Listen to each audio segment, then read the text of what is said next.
여러분에게 오늘은 좀 마태복음에 대해서 좀 소개하려고 그래요. 이 말씀이 마태복음이 어떤 성경인가?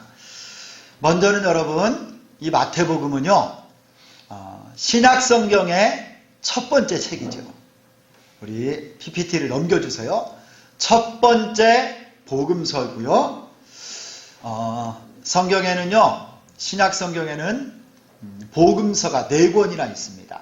공관복음이라고 하는 마태복음, 마가복음, 누가복음 이렇게 복음서가 있고 요한복음이 한 권 더 있어요. 이 마태복음은 그 중에서도 초대교회에서 가장 사랑받던 성경 중에 한 권입니다.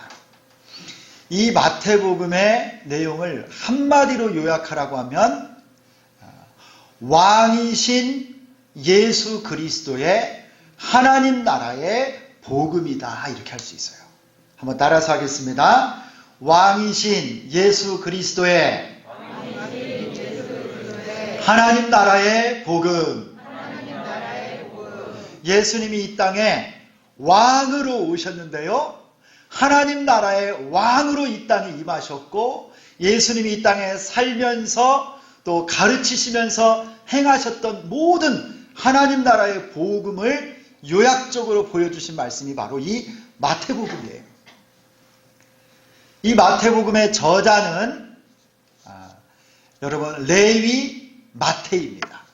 예수님을 만나서 세관에서 세금을 걷던 세리였던 이 레위가 예수님을 믿고 예수님을 따르는 제자가 되었어요. 그가 바로 마태예요. 그가 지은 이 마태복음은요, 레위가 이 헬라어에도 능통했고 히브리어도 능통했고 그 당시 지역의 언어인 아람어에도 그가 잘 조예가 있었습니다. 그래서 이 레위는 마태가 예수님을 따르고 주님의 행적과 가르침을 기록한 것이 마태복음이에요. 이 마태복음에는 여러 가지 특징이 있는데 그 중에 몇 가지만 정리한다면요, 이 마태복음은요, 유대인의 언어, 유대인의 습관, 유대인들이 익숙한 문화들을 많이 포함하고 있어요. 유대인들 중에 예수님을 믿고 돌아온 많은 사람들에게 하나님 나라의 왕이신 예수님에 대해서 잘 설명하고 가르친 성경이 바로 이 마태복음이에요. 그리고 이 마태복음에는요, 마가복음이나 누가복음이나 요한복음보다도 구약 성경을 훨씬 많이 인용을 했습니다. 약 2배 이상을 구약 성경을 인용해서 예수님과 예수님의 사역에 대해서 증거하는데, 이게 무엇을 의미하느냐면 예수님이 바로 구약에서 예언하셔서 이 땅에 오신 메시아요 하나님 나라의 왕이심을, 그 구약의 말씀을 성취하신 분이라고 하는 것을 가르쳐주는 그 표시입니다. 증거예요. 구약 성경을 굉장히 많이 인용하고요. 또 이 마태복음에는요, 천국, 곧 하나님 나라, 천국이 하나님 나라 똑같은 말인데요, 이 하나님 나라가 어떤 나라인지, 하나님 나라의 백성들, 하나님 나라의 원리, 하나님 나라의 공동체에 대해서 잘 가르쳐주고 있어요.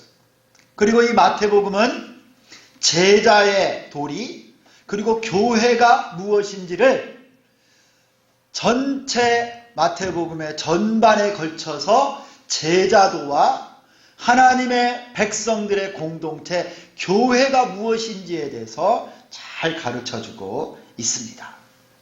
그리고 여러분, 이 마태복음은 전체가 몇 장으로 되어 있는지 여러분 혹시 아세요? 마태복음이 총 몇 장이죠? 28장이에요. 28장. 28장 맨 마지막 절에 여러분 다 아시죠? 예수께서 나와 일러 가라사대 하늘과 땅의 모든 권세를 내게 주셨으니 그러므로 너희는 가서 모든 민족으로 제자를 삼아 아버지와 아들과 성령의 이름으로 세례를 주고 내가 너희에게 가르쳐 지키게 한 모든 것들을 가르쳐 지키게 하라. 여러분이 대위임령으로 이 마태복음이 끝나요. 이 마태복음은요, 총 28장으로 기록되어 있는데, 이 마태는요, 이 성경 28장을 기록해 나가면서 굉장히 문학적으로 아주 치밀하게 구성을 했어요. 이 마태복음을 보면 곳곳에 이런 말씀이 나와요. 어떤 말씀이 나오냐면, 예수께서 이 말씀을 마치시고 어디로 올라가셨더라, 무슨 일을 행하셨다, 이런 말씀이 총 5번이 나와요. 예수께서 이 말씀을 마치시고, 그래서 이 말씀으로 마태복음을 딱딱딱 구분해 보면요, 중요한 가르침이 5군데가 나옵니다. 그래서 이 5군데의 가르침을 통해서 하나님 나라의 진리를 알려주시고 계시는데, 이것이 마치 구약 성경에 하나님의 백성들이 율법으로 받았던 모세 오경 있죠. 창세기, 출애굽기, 레위기, 민수기, 신명기처럼 이 마태복음의 5가지 가르침을 통해서 하나님의 새로운 공동체가 들어야 될 말씀으로 이 마태복음을 딱 주고 계세요. 그리고요, 그래서 제가 여기 표를 하나 만들어 봤는데요, 위에 1장과 2장은 서론이에요. 그리고 26장부터 28장까지는 예수님의 죽으심과 부활, 결론적인 말씀이고, 가운데를 딱 보면 2부분으로 나눠요. 하나는 예수님의 갈릴리에서 사역, 그리고 후반부는 유대에서 사역. 그런데 갈릴리에서의 사역과 유대에서 모든 사역을 5등분으로 나눠서 예수께서 이 말씀을 마치시고, 이렇게 해서 5등분으로 딱 나누는데요, 첫 번째 이야기가 나오고 첫 번째 가르침이 나와요. 이렇게 성경이 딱 계속 연결되어서 갑니다. 이렇게 첫 번째 이야기부터 첫 번째 가르침 쭉 가서 5번째 가르침과 5번째 이야기와 가르침까지 이 마태복음이 딱 구성이 잡혀요. 그래서 여러분 성경을 읽을 때 여러분들이 이 관점으로 말씀을 딱 읽으면, 아, 마태복음이 무엇을 우리에게 가르치는지 정확히 알 수 있는데, 여러분 저기 가르침 5개에 여러분 연두색으로 써있는 글자 있죠? 이게 마태복음에서 가르치는 아주 핵심적인 메시지인데, 여러분 보이세요? 첫 번째 가르침 뒤에 산상수훈 써있죠? 산상수훈, 그리고 제자도, 천국의 비유, 교회, 재림과 심판, 이렇게 5개의 기둥을 딱 세워서 하나님의 교회, 하나님 나라의 백성들이 붙잡아야 될 말씀이 이 마태복음에 곳곳에 나옵니다. 그래서 이제 앞으로 여러분과 함께 이 마태복음을 함께 말씀을 나누고 공부하면서요, 우리 한 사람 한 사람이 하나님 나라의 백성으로서 예수님 마음에 합한 제자로서 교회로 어떻게 살아야 되는지, 하나님 나라의 백성의 권세와 능력이 무엇인지 말씀을 통해서 같이 경험하고 하나님의 부흥을 꿈꿔보려고 합니다. 그래서 여러분, 우리 교회가요, 제자 공동체, 하나님이 기뻐하는 교회, 선교 공동체로 이 마태복음 말씀을 통해서 굳세게 세워질 수 있기를 소망합니다. 소망합니다. 그러면 이제 오늘 말씀을 한번 같이 보겠어요.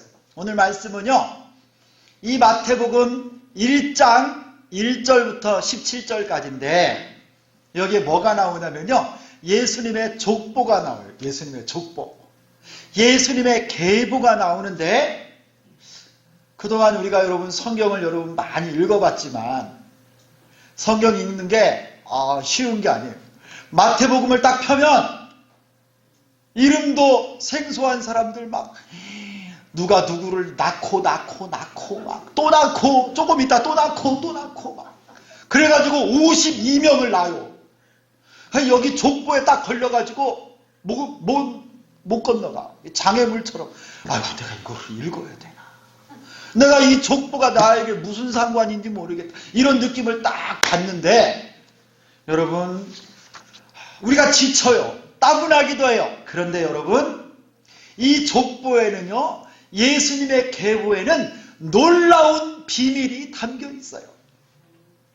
여러분, 2절부터 16절까지 예수님의 조상들의 이름이 쭉 나오는데 아주 특이한 것이 아브라함부터 다윗까지, 다윗부터 이스라엘 왕국이 망하는 바벨론으로 사로잡혀갈 때까지, 그리고 바벨론에 사로잡혀가서 바로 예수님까지 3등분으로 이스라엘 역사를 나눴는데 14대, 14대씩 딱딱딱 끊어서 이스라엘의 역사와 예수님의 족보가 딱 편성된다는 거예요.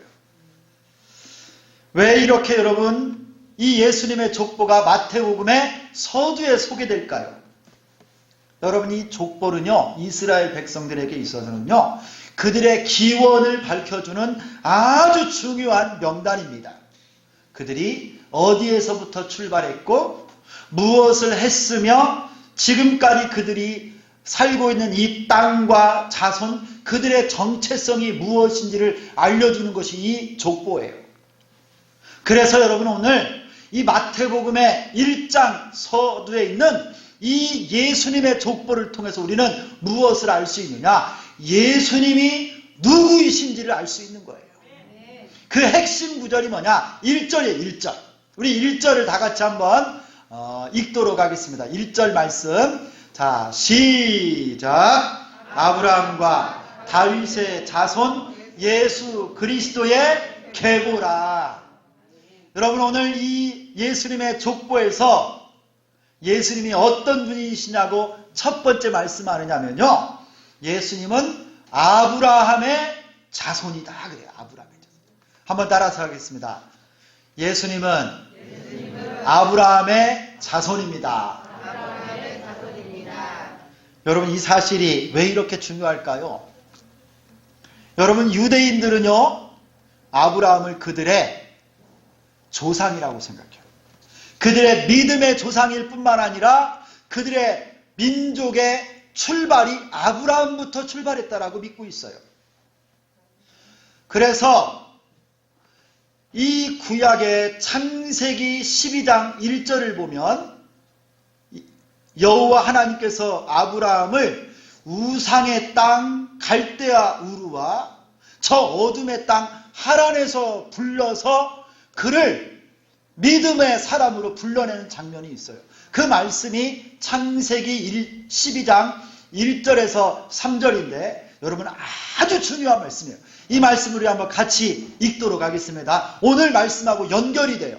자, 같이 읽습니다. 시작. 여호와께서 아브라함에게 이르시되 너는 너의 고향과 친척과 아버지 집을 떠나 내가 네게 보여줄 땅으로 가라. 내가 너로 큰 민족을 이루고 내게 복을 주어 내 이름을 창대하게 하리니 너는 복이 될지라. 너를 축복하는 자에게는 내가 복을 내리고 너를 저주하는 자에게는 내가 저주하리니 땅의 모든 족속이 너로 말미암아 복을 얻을 것이니라 하신지라. 여러분, 이게요, 여호와 하나님이 아브라함을 불러서 믿음의 조상으로 세우실 때 주신 하나님의 약속이에요. 하나님의 약속이 뭐냐? 아브라함, 네가 본토 친척 아비의 집 우상의 땅을 떠나 내 말에 순종하여 가면 내가 너를 복이 되게 하고 너로 말미암아 온 땅의 모든 민족이 복을 받을 것이라 그랬어요. 하나님께서요, 아브라함하고 약속을 하신 거예요. 약속. 여러분, 여기에 하나님의 약속이 뭐냐? 아브라함아, 네가 복이 되고 너로 말미암아서 모든 땅의 민족들이 다 축복을 받을 것이라 그랬어요. 그런데 여러분에게 한번 묻습니다. 아브라함이 저 유대 땅에서 죽어서요, 헤브론에 장사되었어요. 그는 평생에 살면서요, 땅도 얼마 많이 얻지 못했고요, 아들도 이삭 하나밖에 없었어요. 그리고 그는 장사되어 무덤에 장사되었는데 어떻게 아브라함을 통해서 땅의 모든 민족이 복을 받았어요? 여러분, 아브라함은 그렇게 인생을 마치고 말았는데 이 하나님의 약속이 어떻게 된 것입니까? 그런데요, 4000년의 역사가 쭉 흘러서 예수님이 이 땅에 오셨는데 그 말씀이 뭐라고 말하냐면 아브라함과 다윗의 자손 예수 그리스도의 계보라. 여러분이 아브라함에게 주셨던 하나님의 약속을 성취하러 오신 분이 누구냐? 바로 예수 그리스도라는 거예요. 하나님께서 아브라함에게 주셨던 내가 너로 말미암아 모든 민족이 복을 받을 것이라. 여러분, 이 복은 다른 복이 아니에요. 영적인 복인 거예요. 어둠에 있고 죽을 수밖에 없는 이 땅의 모든 민족의 사람들이 아브라함의 후손을 통해서 예수 그리스도를 통해서 예수 믿고 구원의 복을 받을 것이다. 이 말씀이 오늘 예수님을 통해서 성취되었다라는 거예요. 이 선언을 마태복음 1장 1절에서 선포하고 있는 것입니다. 여러분, 예수님이 이 땅에 오셔서 아브라함의 자손으로 이 땅에 오셔서 모든 나라와 민족과 열방의 구주가 되시고 저들을 다 구원해 주신 줄 믿습니다. 그래서 그 사람이 미국 사람이든 영국 사람이든 일본 사람이든 태국 사람이든 여러분 네팔 사람이든 한국 사람이든 유대이든 구분이 없이 누구든지 예수님을 믿기만 하면 다 복을 받아 구원 얻는 줄 믿습니다. 예수님이 아브라함의 자손으로 오셨다. 이 말이 바로 우리의 구주로 온 땅에 축복의 주님으로 믿음의 주님으로 오셨다. 이 말씀이에요. 여러분에게도 이 놀라운 은혜가 임하기를 축원합니다. 예수님이 믿음의 주요 온전케 하시는 우리의 생명의 주가 되심을 믿습니다. 또 1절에서 예수님을 누구라고 소개해요? 다윗의 자손이라고 해요. 한번 따라서 하겠습니다. 예수님은 다윗의 자손입니다. 여러분, 예수님의 오늘 계보, 족보를 보니까요, 세 부분으로 나눈다고 그랬죠. 14대씩 세 부분으로 나눈다고 하는데, 여러분, 여기 나온 14라고 하는 숫자가 무엇에서 나왔느냐? 이 다윗이라고 하는 사람의 이름, 히브리어로 이 다윗을 저렇게 씁니다. 오른쪽부터 왼쪽으로 쓰는데요. 다비드 그래요. 이 다윗을 히브리어 글자로 알파벳이 있는데 순서대로 하면요. 앞 글자가 4고 가운데 글자가 6이고 또 다음 글자가 4예요. 알렙, 베트, 기물, 달렛, 헤드, 요드 이렇게 히브리어 알파벳이 가는데 네 번째 글자가 여러분 달렛이에요. 4. 그 다음에 요드라고 하는 글자가 6. 이렇게 해서 합치면 14. 다윗의 이름으로요. 이스라엘 역사가 펼쳐지는 것입니다. 예수님이 이 땅에 오셔서 모든 역사를 이루시고 주인 되신 주님이 바로 예수님이라고 하는 것을 보여주고 계세요. 그리고 여러분, 이 다윗은요. 온 이스라엘 백성들이 그들 역사 가운데 가장 이상적인 모델로 삼는 왕이 바로 다윗 왕이에요. 그리고 여러분, 하나님께서 이 다윗과 또 언약을 맺어주셨는데 이 다윗의 언약이 무엇이냐? 여러분, 이 사무엘하 7장 16절 말씀이 앞에 있어요. 같이 한번 읽겠습니다. 하나님께서요 다윗과 세워주신 언약이에요. 같이 읽습니다. 시작. 내 집과 내 나라가 내 앞에서 영원히 보존되고 내 왕위가 영원히 견고하리라 하셨다 하라. 하나님께서요 하나님 앞에 충성하는 다윗을 보고 축복하셨어요. 내가 너의 왕위를 견고하게 하고 네 나라를 영원히 지속되게 하리라. 하나님께서요 다윗과 다윗의 왕국을 축복하신 거예요. 그런데 여러분 한번 묻겠습니다. 그러면 다윗의 나라, 이스라엘 나라가 계속 영원히 존재했습니까? 아니에요, 여러분. 주전 586년에 바벨론이라고 하는 나라가 침공을 해서요 나라가 완전히 초토화가 되고 성전도 파괴되고 이 다윗의 나라가 망해버리고 말았어요. 그러면 여러분, 하나님의 약속이, 그 다윗의 왕국이 없어져 버렸습니까? 인간적인 다윗의 왕국은 망했어요.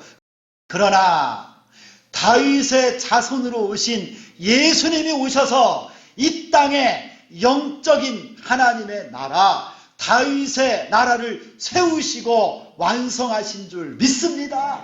그래서 예수님이 다윗의 자손, 하나님이 다윗과 세운 이 언약을 완성하러 오신 분이라는 것을 이 마태복음에서 선언하고 계신 거예요. 성도 여러분, 예수 그리스도의 십자가로, 예수 그리스도의 복음으로 세워진 나라가 영적인 다윗의 나라, 하나님 나라입니다.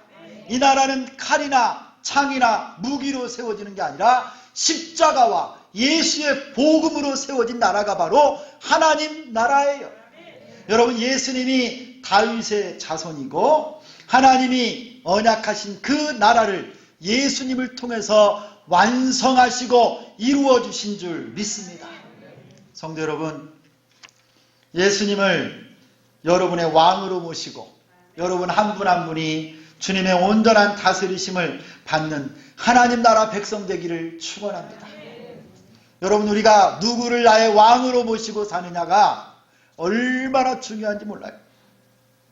돈을 왕으로 섬기고 명예를 왕으로 섬기고 건강과 성공을 나의 왕, 나의 주인으로 섬기는 사람들은요, 그 돈과 명예, 여러분 성공이 내가 이 세상을 떠날 때 아무것도 아니라는 걸 다 놓고 갈 수밖에 없어요. 잠깐 이 세상에 있던 그것들 여러분 다 놓고 가야 됩니다. 아무리 여러분을 다스리고 왕으로 섬겼어도 아무것도 아니에요. 여러분, 누가 여러분을 다스리고 있어요?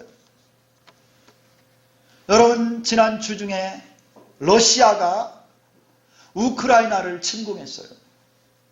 저는 이 장면이요, 보도가 되고 계속 전황을 알려주는데 개인적으로 정말 얼마나 화가 나고 가슴이 아픈지 몰라요. 막 눈물이 나더라고요. 21세기 아주 이성적이고 합리적이라고 생각하고 사람들, 이 인간들이 쓸만한 존재인 것 같이 서로 사랑하고 평화를 존중할 줄 아는 존재라고 생각했었는데 여러분, 아니네요. 인터넷이 그렇게 발달하고 러시아 크렘린 궁에서 어떤 회의가 벌어지고 무슨 일들이 벌어지고 있는지 모든 정보와 결정들이 밖에서도 서방 국가 나라들에서도 속속히 다 알고 있는 이런 세상에서요, 저 러시아 대통령 푸틴이 힘없는 우크라이나에 쳐들어가서 수많은 사람들을 죽이고 미사일을 쏘고 힘으로 탱크로 공수부대들을 다 보내서 그 땅을 점령하는 모습을 보면서요, 얼마나 가슴이 아팠는지 몰라요. 여러분, 우크라이나가 불쌍합니다. 그 나라 대통령 젤렌스키가 여러분, 내가 이 땅을 지키고 있다고 피눈물 나는 소리로 함께 나라를 지키자고 하는데요, 누구도 그들을 도와주지 못하는데 얼마나 가슴이 아픈지 모르겠고요. 저는요, 저 악독한 푸틴을 대통령 지도자로 삼고 있는 러시아 백성들이 더 불쌍해요. 모두가 다 악의 도구요, 폭력의 앞잡이들 아닙니까? 이 세상 공중권세 잡은 자, 마귀의 종노릇하고 있는 자들입니다. 반드시 역사의 정죄를 받을 것이고 그들이 들었던 총과 칼 앞에 스스로 엎드러질 것입니다. 여러분, 저 악한 지도자 한 사람이 온 세상을 신음하게 만들고 있어요. 세계 평화를 위해 여러분 기도하시기를 바랍니다. 우크라이나의 평화를 위해서 여러분 기도가 필요해요. 여러분, 누가 우리의 대통령이 되고 누가 우리의 지도자가 되느냐가 얼마나 중요한지 모릅니다. 여러분, 우리의 온전하신 왕은 예수 그리스도밖에 없습니다.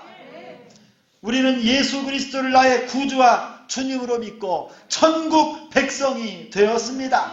이 천국 하나님 나라는 믿음으로 들어가는 나라입니다.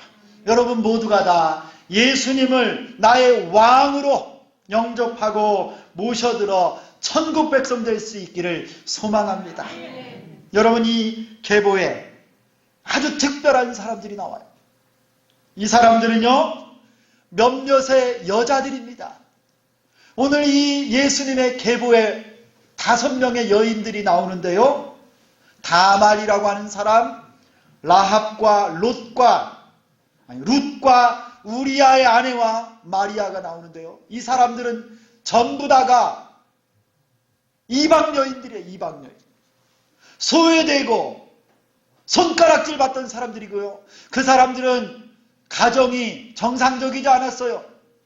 재혼을 하거나 때로는 여러분 비정상적인 관계 가운데서 결혼 생활을 유지했던 사람들인데요. 여러분 이런 사람들도 이방 여인들도 만왕의 왕으로 오신 예수 그리스도의 족보의 조상의 이름에 올려지고 있어요. 여러분 하나님의 나라는 예수님으로 말미암는 하나님의 나라는 유대인이나 이방인의 차별이 없습니다. 여러분 그 나라는 유식한 자, 무식한 자 차별이 없습니다. 나이가 많든 적든 건강하든 아프든 남자나 여자나 주인과 종이나 아무 차별이 없어요. 누구든지 예수를 믿기만 하면 하나님 나라의 백성이 됩니다. 예수님이 우리의 왕이 되십니다. 여러분에게 이 은혜가 있기를 소망합니다. 수고하고 무거운 짐진 자들아 다 내게로 오라. 내가 너희를 쉬게 하리라. 여러분 이런 놀라운 은혜가 여러분과 함께 하기를 소망합니다. 아브라함과 다윗의 자손 예수 그리스도의 계보라. 예수님을 통하여 완성된 이 하나님 나라에 우리 주기전교회 모든 백성들이 함께 참여하고 하나님 나라의 복음의 증인으로 사는 놀라운 축복이 함께 하시기를 예수 그리스도의 이름으로 축원합니다. 기도하겠습니다. 하나님 감사합니다. 주께서 우리 교회를 은혜 가운데 세워주시고 선교적인 공동체로 제자 공동체로 예배 공동체로 불러주시고 이제 마태복음을 통하여 만왕의 왕으로 오신 예수 그리스도 온 세상 열방의 구주로 오신 예수 그리스도를 온전히 믿고 영접하여 하나님 나라의 백성 될 수 있도록 우리 교회를 축복하시고 오늘 이 자리에 예배하는 주의 백성들을 머리머리 안수하여 주시고 복 주시기를 소망합니다. 주여 함께하여 주옵소서. 예수 그리스도의 이름으로 기도드리옵나이다. 아멘.